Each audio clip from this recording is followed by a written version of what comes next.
Hey guys, in this vlog, I'm pulling out a video that I recorded about 3 weeks, a month ago. And the reason I'm doing this intro here is because you'll see that I'm sitting in the car and it's actually raining out, and I'm recording this right here. I'm recording this in the winter, so it's a little out of context.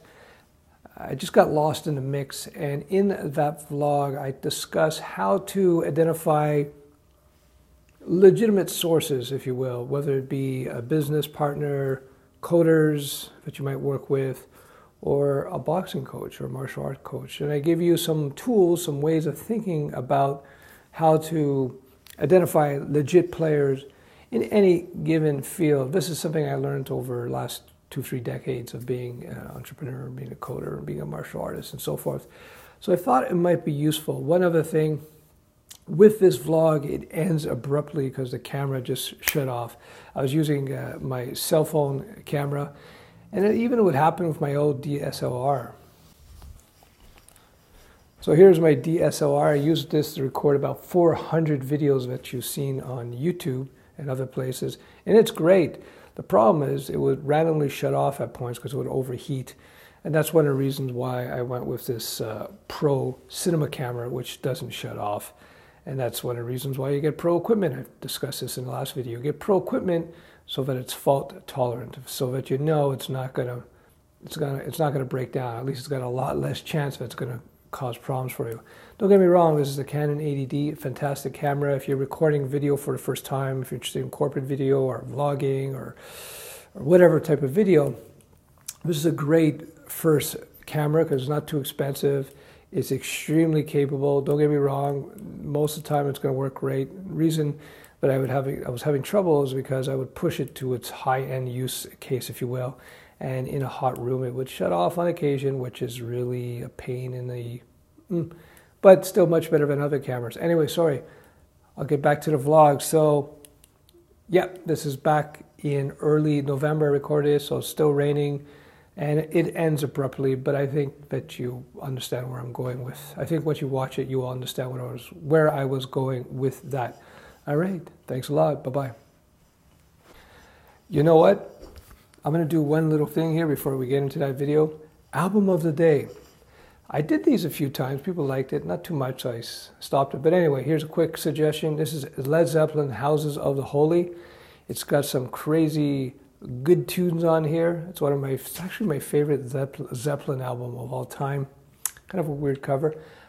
There's one song on there, well, there's a lot of great songs, but there's one tune on there that the Beastie Boys used as the backing track, if you will. They sampled it heavily for one of their big hits. So Houses of the Holy, Led Zeppelin, fantastic album. If you're interested in exploring different music, maybe you're aware of this, maybe you're not, fantastic album.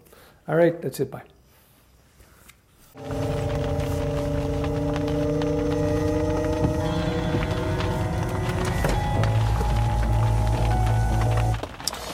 All right, let's get to it. So how do you determine if somebody is legit, no matter what you're looking at, whether it's in business, in a course you're looking at, maybe you want to take a martial arts, maybe you want to get into boxing. How do you determine if somebody is legit? Well, online you have, of course, reviews and ratings. That helps. Another thing, and I think is even more important to a great extent, is reputation and background. Reputation and background. Let me give you a quick story to illustrate my point. And this is offline. This is not an online story, it's an offline story. So when I wanted to learn how to box, so what did I do? Well, I looked for somebody who had a very good boxing record, somebody who actually won fights and have been in a lot of fights. So I found my coach who had a record of 77 and 2. That means out of 79 fights, he actually won 77 fights. This is like world-class, stellar record, unbelievable record. And this was verified. So what does this tell you? Why is it important that I find a fighter who had a stellar record with lots of fights under his belt, rather than maybe finding somebody who read a couple of books on boxing, maybe did some boxing classes, and then is deciding to teach? Well, the guy who has the record of 77-2 has a much deeper understanding than the guy who who hasn't fought much or maybe lost fights. Because the difference between the successful and the not so successful, regardless of the field, is really in the subtlety of the execution. So what do I mean by that? The great boxer knows all these little subtleties that add up to making them much more effective as a fighter. Subtleties in the way their body mechanics, subtleties in their training methods, subtleties in their tactics, etc., etc. Same thing with software development, by the way. You can get some guy who's done a couple of courses from whatever, YouTube or whatever, and they may know superficially how to do certain things, but unless they've been taught by highly experienced developers, and unfortunately so many courses out there are taught by noobs and by people who don't know how to teach, so they only have a superficial knowledge. They don't understand the core of the languages. They don't have a deep knowledge, so how they execute is going to be poor. People like that are going to be like the people who the boxing coaches who never fought or who fought a few times and lost. These are not the people you want to work with. So let's get outside of that. Let's get into business. How do you determine if somebody is successful in business and that they know what they're doing when it comes to business? Is it by the money that they have? No, because Mike Tyson made hundreds of millions of dollars as a boxer, and he lived lavishly for several years, but then he ended up being bankrupt because he doesn't know anything about business. He doesn't know anything about money management, something I've talked about, how money management is so important. But he ended up broke. Many 80% of NBA players, 80% or more of NFL players end up bankrupt within a couple of years of retiring from the game. Again, clearly these people made a lot of money, and you saw they had the houses and the cars and stuff, but within a few years they're bankrupt.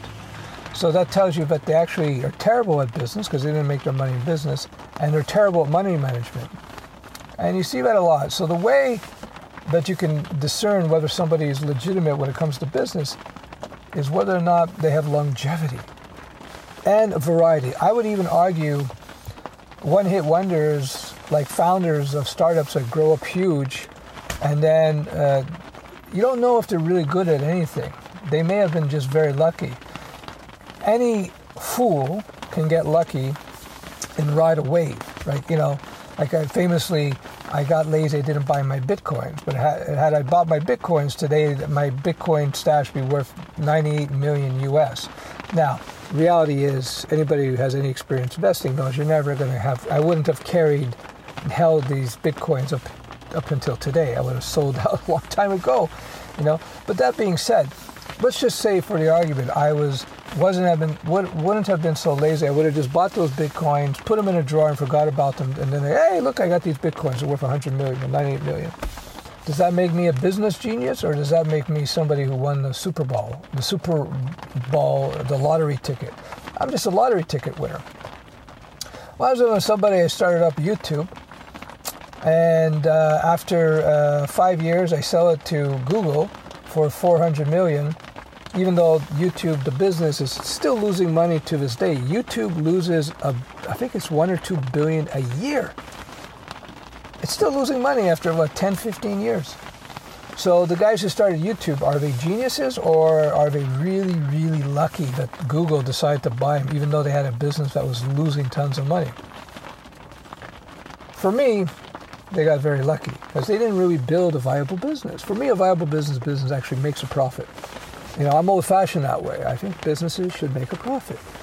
So you have to, in my opinion, in my suggestions, when you're evaluating somebody, especially if you go out there in the business world, and this is something maybe I should put in my business battle plan course.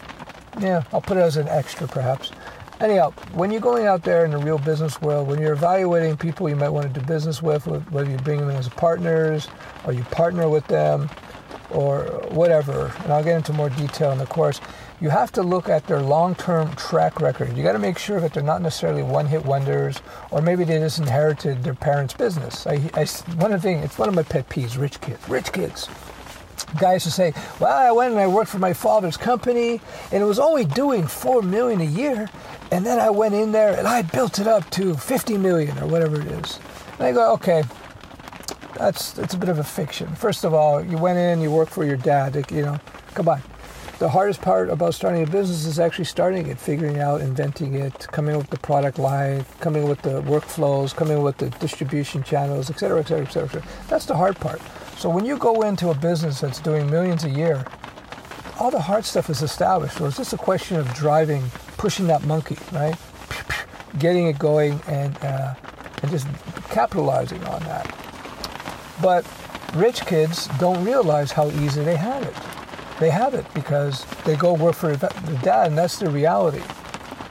So I don't know if I would trust these guys either because they've never really done it. I've had several mentors, and I think the most valuable, he was not really a mentor, well, I guess he was, but what was impressive about this guy, it's raining outside, so I don't know if you can hear this. What's impressive about this guy is that he built several businesses that were not alike.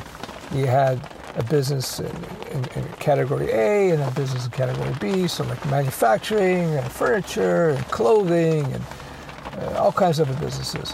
And he was able to make most of them work. And that's pretty impressive because he was able to go into different industries and use his business skills to make viable businesses out of these companies.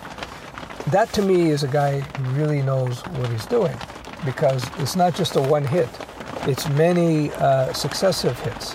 That's what you should look for. Track record, look for reputation, and then I think you're going to have a better judge whether somebody is legit. So if you're looking for a martial arts coach or a boxing coach, I would find somebody who's actually developed good fighters, or somebody who's fought a lot of fights and won, not the losing, but winning, because any fool can teach you the superficial of any technology or any skill set. Anybody could pick up a book or watch some YouTube videos and then give it back to you.